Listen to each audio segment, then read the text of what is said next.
خب یه جمع‌بندی بخوایم بکنیم، گفتیم که 5 تا صدا داریم: ا، ای، او و او، که گفتیم اینا کشیده و کوتاه دارن. کامت گفتیم که به این شکل هستش.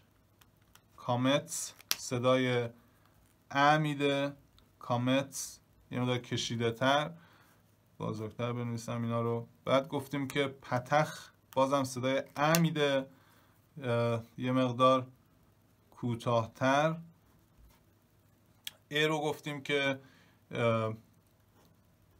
سری داریم به این شکل با 2 تا نقطه زیر حرف، سری داریم. و گفتیم همین رو میتونیم سری یود هم داشته باشیم، همون صدا رو میده. شاید با این مینویسم خیلی واضح نیست ها. گفتیم که سری داریم و سری یود صدای ای میده، ای. و گفتیم که کوتاهش میشه سگل. همین 3 تا نقطه هم داره دیگه، نه؟ سگل، 3 تا گل از این گل یا پوچ بازی میکنن. بعد دیگه گفتیم که ای داریم یا هیریک، درسته؟ گفتیم به این شکل یه نقطه زیر حرف قرار میگیره، این هیرک هم میتونه هیرک یا هیریک یود باشه. به این شکل وقتی میاد نقطه یه یود هم بعدش میاد، مثل سره ای، صدای ای میده دیگه. او گفتیم داریم خلم یا خلم خاسر، که حرف رو مینویسیم و یه نقطه بالا سمت چپش میذاریم. خلم ماله هم داریم به این شکل، همین حرف رو که مینویسیم دیگه این نقطه رو سمت چپ بالاش نمیذاریم، یه واو مینویسیم و نقطه رو میذاریم بالا. هر دوش صدای او میده. خلم خاسر خلم ماله هستش. بعد دیگه عرضم به خدمتتون که صدای او رو گفتیم داریم که گفتیم کوتاهش میشه شروک،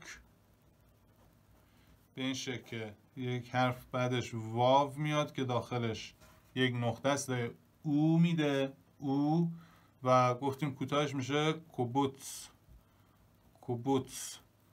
گفتیم به این شکل 3 تا نقطه کج میاد.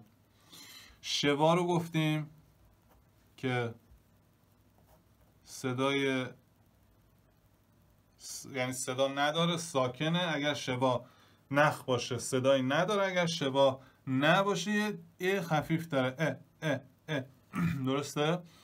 و در آخرم داگش هزق رو گفتیم.